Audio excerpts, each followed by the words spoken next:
Praise Lord, praise Lord, praise Lord. Hallelujah, hallelujah, hallelujah. सबको जय मसीह की। परमेश्वर, हमारा परमेश्वर, हम ऐसे कहते हैं, हमारा परमेश्वर, सारे जगत का, सारी सृष्टि का परमेश्वर। हालेलुया। आज के सुसमाचार में परमेश्वर का वचन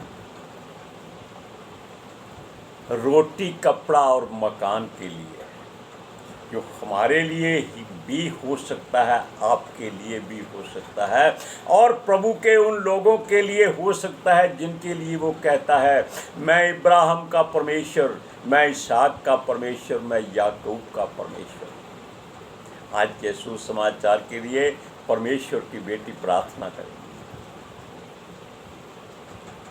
सबको जय मसीह की। परमेश्वर आप सबके साथ है और आप सबसे बहुत प्रेम करता है।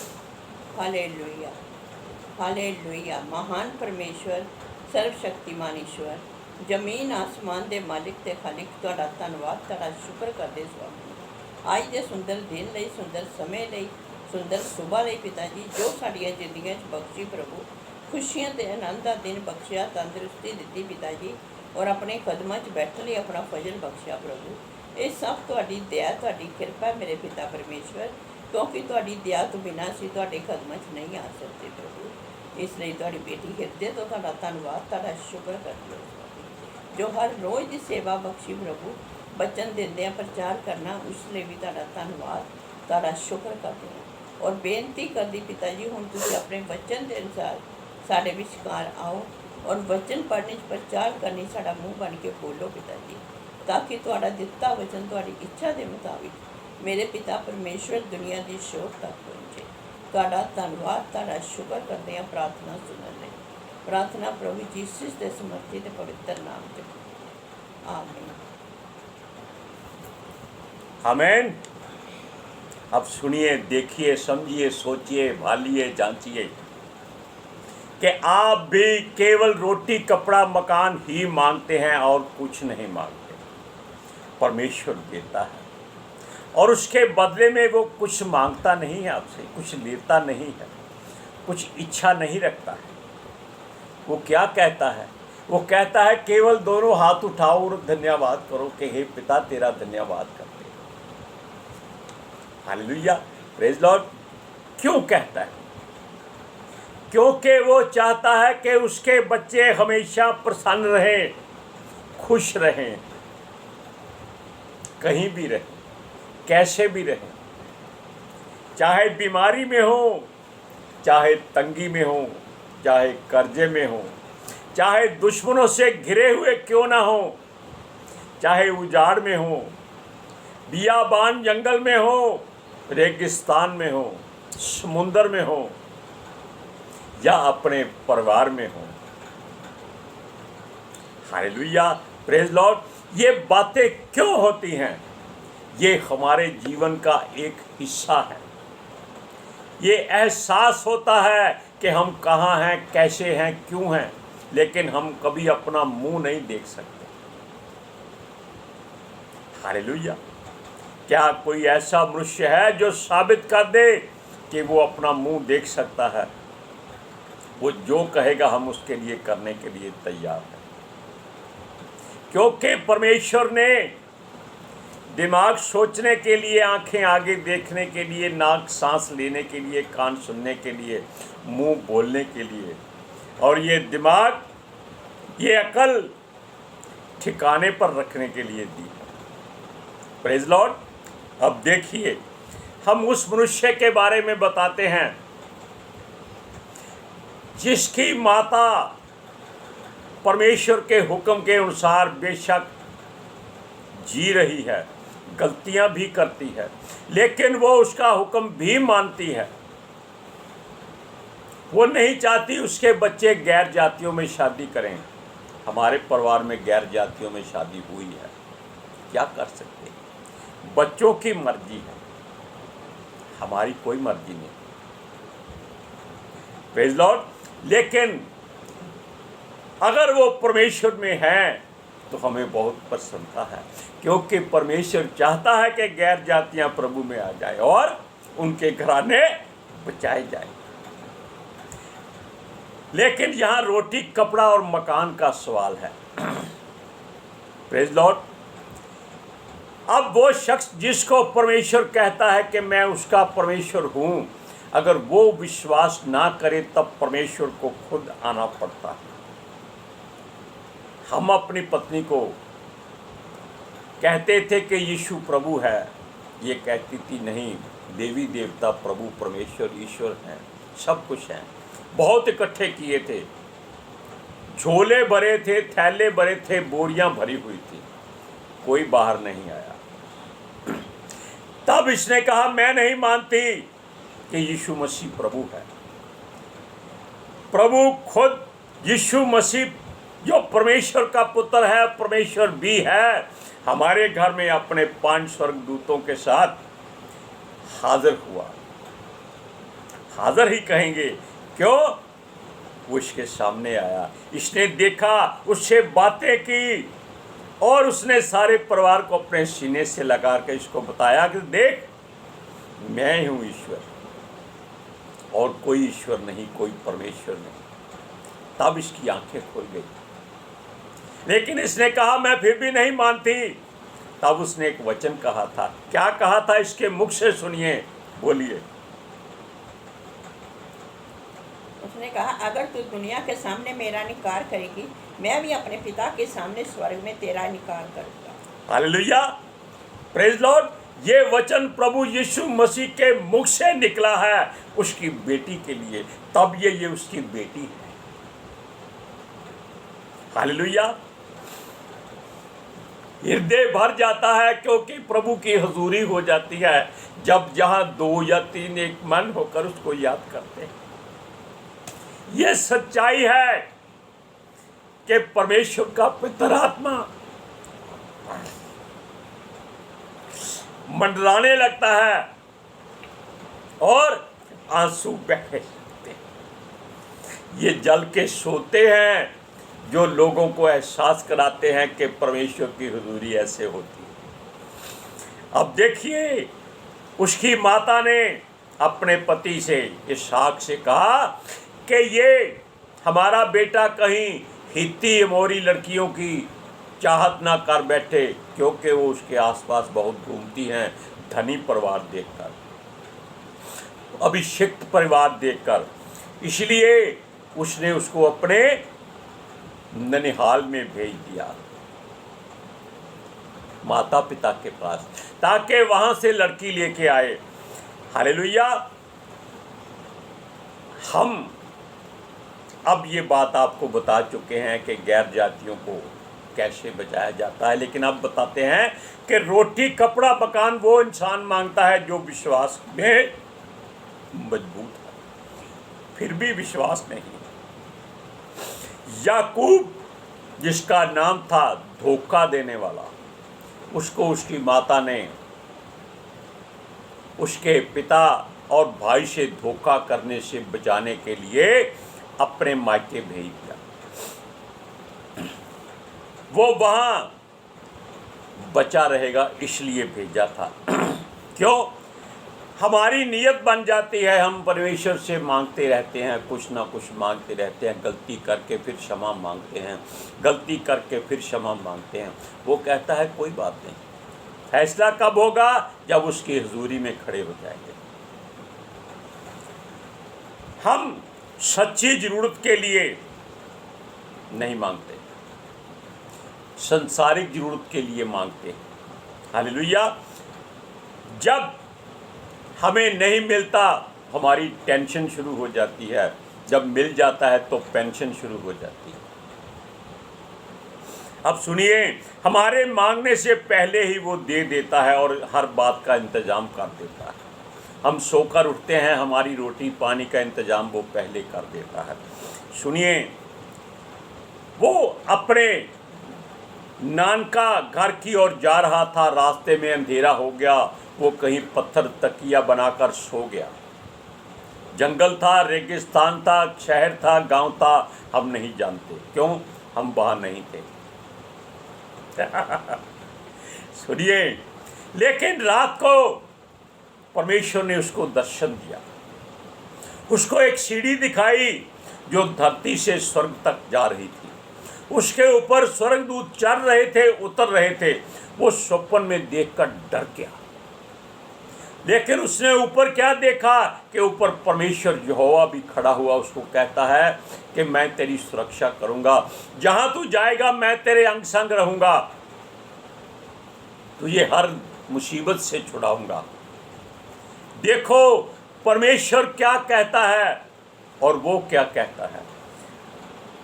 वो उसकी सुरक्षा का वादा करता है, तब वो एकदम जाकर घबराकर उठकर खड़ा हो गया कि ये परमेश्वर का भवन लगता है, यहाँ परमेश्वर की हुजूरी है। कांपने लगा, थरथराने लगा, क्योंकि परमेश्वर उसके पूर्वजों का परमेश्वर गिनता था। पढ़ के देखिए आप उत्पत्ति की पुस्तक 28 अध्याय की 15 से 17 आयत तक। और सुन, मैं तेरे संग रहूंगा और जहाँ कहाँ तू जाए वहाँ तेरी रक्षा करूंगा और तुझे इस देश से लौटा ले आऊँगा। मैं अपने कहे हुए को जब तक पूरा ना कर लूँ तब तक तुझको ना छोड़ूंगा। तब याकूब जाग उठा और कहने लगा, निश्चय इस स्थान में यहोवा है और मैं इस बात को ना जानता था। और खाकर उसने कहा, ये स्थान क्या ही भयानक है, ये तो परमेश्वर के भवन को छोड़ और पुल नहीं हो सकता, वरन ये स्वर्ग का फाटक ही होगा। अब परमेश्वर ने उसको वादा कर लिया उसके बोलने से पहले। क्यों? वो अपनी मां की उकसाए हुए वहां गया था, अभी मार्ग में था, जा रहा था, लड़की ब्याहने अपनी रिश्तेदारी में जा रहा था। परमेश्वर ने उसको वादा कर लिया, लेकिन फिर भी वो देखो बेविश्वासी होकर क्या कहता है। वैसे ये सारा जहां उसका वंश गिना जाता है याकूब का वंश, उसी को इज़राइल कहा गया है बाद में नाम बदल कर, ताकि अच्छा काम करने वाला। सुनिए, अब वो जंगल में पड़ा हुआ है और रिबका उसकी माता का नाम था, जिसने उसको अपने मायके भेजा था कि लड़की वहाँ से लेके आना और कहीं से लड़की मत लेके आना। ये औरतों की एक ऐसी तमन्ना होती है कि उसका ही घराना हमेशा बना रहे। क्यों बना रहे? क्या बाद में उसका घराना नहीं बनता? बनता है। सोच की बात है। कोई भी इस बात को इनकार नहीं कर सकता कि उसका घराना उसका नहीं है। Hallelujah, praise Lord. अब परमेश्वर ने उसको वादा कर लिया कि तेरी सुरक्षा करूंगा, तेरे अंग संग रहूंगा, जहां तू जाएगा मैं तेरे साथ चलूंगा और तुझे वापस इसी देश में लेके आऊंगा। ये उसने पहले बोल दिया। लेकिन याकूब अपने भाई से डरा हुआ था, जो उसको मारने के लिए तैयार था, क्योंकि याकूब ने अपने पिता से उसकी जगह पर धोखे से खड़े होकर वरदान मांग लिए थे। लेकिन परमेश्वर जानता था कि क्या करना है, क्या नहीं करना, किसको देना है, किसको देना है, किसको नहीं देना है। आप वचन पढ़िए, उत्पत्ति की पुस्तक 27 अध्याय उसकी 46वें आयत में।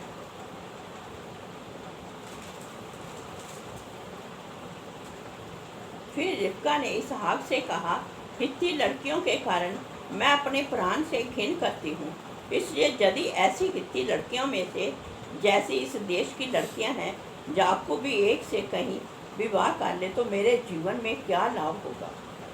यानी कि परमेश्वर का डर भय उसकी माता को था, वो गलती कर चुकी थी। ये हमने इसलिए वचन पढ़ाया ताकि आपको याद आ जाए कि गैर जातियों में शादी परमेश्वर को पसंद नहीं असल में, लेकिन यीशु मसीह ने ये परंपरा को इसलिए बदला ताकि गैर जातियां भी बच जाएं। उसने अपने प्रेरित दास पौलुस को इसीलिए चुना था कि वो गैर जातियों में जाकर उसका प्रचार करे। लेकिन पहले प्रभु कहता था कि गैर जातियों की ओर मत जाना, क्योंकि उसको मालूम था कि कब किसको खड़ा करना है, किसको भेजना है, या कब उसका समय आएगा। परमेश्वर समय का मालिक है, वो रोक सकता है। आप जानते हैं यहोशू ने कहा था, सूर्य थम जा, चंद्रमा अपनी तराई में रुक जा। तो क्या यहोशू के कहने से रुका था? परमेश्वर के वचन यहोशू के मुंह से निकले थे और सूर्य को रुकना पड़ा था। Praise Lord. अब सुनिए, ये वो वहां रात को किसी तरह अपने ननिहाल पहुंच जाए, ये डर के मारे वो सोच रहा था कि क्या किया जाए। तब उसने उस जगह पर उसी पत्थर को खंबा करके एकदम किसी जगह पर गाड़ दिया और उस पर तेल डाल दिया। तेल डालने का मतलब है कि उसको परमेश्वर का भवन बना दिया, उस पर अभिषेक बना दिया, शुद्ध कर दिया, पवित्र कर दिया।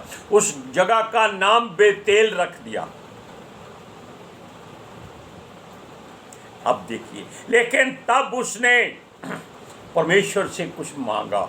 सब कुछ परमेश्वर दे चुका है, फिर भी वो मांगता है। वो कहता है, जब तक मैं अपने नानके ना जाऊं मेरी सुरक्षा करना, जब मैं वापस आऊं मेरी सुरक्षा करना, और जो कुछ मैं चाहता हूं मुझे देना, रोटी कपड़ा मेरे लिए तैयार रखना। देखो, परमेश्वर कहता है मैं सब कुछ तुझे दूंगा, आने जाने में सहायता करूंगा, तेरी सुरक्षा करूंगा, तेरे अंग संग रहूंगा। फिर वो कहता है कि मुझे रोटी कपड़ा मकान का इंतजाम करके दे। ये होता है बेविश्वासी। लेकिन परमेश्वर मुस्कुरा देता है। वो जानता है कि मनुष्य मंदबुद्धि है, लेकिन मूर्ख बनकर ही हम कई बार कह चुके हैं कि परमेश्वर से आशीष मिलती है। उसने भी ऐसा ही किया था। वचन दो धारी तलवार है, काटती भी है, मरहम पट्टी भी लगाती। अब सुनिए, उसने उस जगह पर एक वादा किया कि जो कुछ परमेश्वर तू मुझे देगा मैं उसका दशमांश तुझे दूंगा। क्या कोई देता है? अगर कोई करोड़पति है, अब दशमांश में कितना देता है? 10 रुपये। दशमांश का मतलब क्या है? कि जो कमाई आपको हुई है, आपके हिस्से में आई है, उसका 10वां हिस्सा दो। जो खर्चा है उसको छोड़ दो। आपकी तनख्वाह आती है, आप घर के सारे खर्चे निकालकर जो आपको बचता है, जो आपके हिस्से में आता है, अब उसका दशमांश दे दो। वैसे लोग इस बात को राजी नहीं हैं। वो कहते हैं जो कुछ कमाया है उसका दशमांश दो। तो उसके साथ आपको अपना राशन भी कटाना पड़ेगा, वस्त्र भी कटाने पड़ेंगे, ऐशो राम के काम भी घटाने पड़ेंगे। इसीलिए मैं कहता हूँ, जो आपकी जेब में जाना है, आपके बैंक में जाना है, उसका 10वां हिस्सा परमेश्वर को दे दो। परमेश्वर कभी आपसे क्रोधित नहीं होगा। कुछ देते तो हो ना। वो भूल गया कि परमेश्वर ने उसके मांगने से पहले ही उसको सब कुछ दे दिया है। आप वचन को पढ़कर देखिए। उत्पत्ति की पुस्तक 28 अध्याय उसकी 18 से 22 आयत में। भोर को याकूब उठा और अपने तकिए का पत्थर लेकर उसका खंभा खड़ा किया और उसके सिरे पर तेल डाल दिया। उसने उस स्थान का नाम बेतेल रखा और उस नगर का नाम पहले लूज था। तब याकूब ने ये मन्नत मानी, यदि परमेश्वर मेरे संग रहकर इस यात्रा में मेरी रक्षा करे और मुझे खाने के लिए रोटी और पहनने के लिए कपड़ा दे और मैं अपने पिता के घर में कुशल क्षेम से लौट आऊँ, तो यहोवा मेरा परमेश्वर ठहरेगा और ये पत्थर जिसका मैंने खंभा खड़ा किया है परमेश्वर का भवन ठहरेगा, और जो कुछ तू मुझे दे उसका दशमांश मैं अवश्य ही तुझे दिया करूँगा। देखा आपने, रोटी कपड़ा और मकान, अपने पिता के घर में वापस जाने की तमन्ना, इच्छा, कामना। और ये बातें आज के युग में हमें लज्जित करती हैं, शर्मिंदा करती हैं, बेइज्जत करती हैं। क्यों? वचन में लिखा है, हम मांगते हैं मिलता नहीं। क्यों नहीं मिलता? क्योंकि हम नीयत से नहीं मांगते, यानी कि अच्छी नीयत से नहीं मांगते, हम बदनीयती से मांगते। हम कोठी बना लेते हैं बहुत बड़ी और एक कमरा छोड़ देते हैं ये प्रभु का है, जबकि प्रभु का कमरा ये है, वो नहीं। ये घर प्रभु को दो, धरती वगैरह का घर उसको मत दो, वो वहाँ नहीं रहता, वो इस घर में रहता है। इस घर को शुद्ध करो, साफ करो, पवित्र करो, रोटी कपड़ा मकान आपके कदमों में होगा। Praise Lord. अगर आपको इस वचन से जलन हुई है तो मैं कहूँगा कि आप धन्य हैं, आप धन्य हैं। कम से कम आप सोचेंगे, विचारेंगे, इस बात को परखेंगे, जांचेंगे। हमने पहले ही यही शब्द बोल दिया। परमेश्वर को फिर आप पुकारेंगे कि परमेश्वर तेरा धन्यवाद, तूने ये अपना घर अच्छा बनाया है। हालेलुया। आज के सुसमाचार के लिए परमेश्वर की बेटी प्रार्थना करेगी। Hallelujah. Thank you Jesus, thank you Lord, thank you पवित्र आत्मा जी। ਤੁਹਾਡਾ ਧੰਨਵਾਦ, ਤੁਹਾਡਾ ਸ਼ੁਕਰ ਕਰਦੇ ਸਵਾਮੀ, ਸਾਡੇ ਵਿਚਕਾਰ ਆਉਣ ਲਈ, ਵਚਨ ਪੜ੍ਹਨ, ਪ੍ਰਚਾਰ ਕਰਨੇ, ਸਾਡਾ ਮੂੰਹ ਬਣ ਕੇ ਬੋਲਣ ਲਈ ਪਿਤਾ ਜੀ, ਤੁਹਾਡੀ ਬੇਟੀ ਹਿਰਦੇ ਤੋਂ ਤੁਹਾਡਾ ਧੰਨਵਾਦ, ਤੁਹਾਡਾ ਸ਼ੁਕਰ ਕਰਦੀ ਹੈ ਸਵਾਮੀ। ਸੱਚਮੁੱਚ ਖੁਦਾ ਤੁਹਾਡਾ ਦਿੱਤਾ ਵਚਨ ਤੁਹਾਡੀ ਇੱਛਾ ਦੇ ਮੁਤਾबिक ਮੇਰੇ ਪਿਤਾ ਪਰਮੇਸ਼ਵਰ ਦੁਨੀਆ ਦੀ ਸ਼ੋਰ ਤੱਕ ਪਹੁੰਚੇ, ਲੋਕ ਸੁਣਨ ਔਰ ਸੱਚਾਈ ਨੂੰ ਜਾਣਨ ਔਰ ਸੱਚਾਈ ਉਹਨਾਂ ਨੂੰ ਆਜ਼ਾਦ ਕਰੇ ਪਿਤਾ ਜੀ। ਮੈਂ ਤੁਹਾਡਾ ਧੰਨਵਾਦ, ਤੁਹਾਡਾ ਸ਼ੁਕਰ ਕਰਦੀ ਸਵਾਮੀ, ਔਰ ਤੁਹਾਡੇ ਬੱਚੇ ਹਮੇਸ਼ਾ प्रभु जीसस ਤੁਹਾਡੇ अनुग्रह और शांति च बने। आमीन। Praise Lord. हालेलुया। ध्यान रखिएगा, रोटी कपड़ा मकान नहीं मांगना उससे, उसको देना है। ये घर प्रभु, ये तेरा घर है। हालेलुया। Praise Lord. सबको जय मसीह की।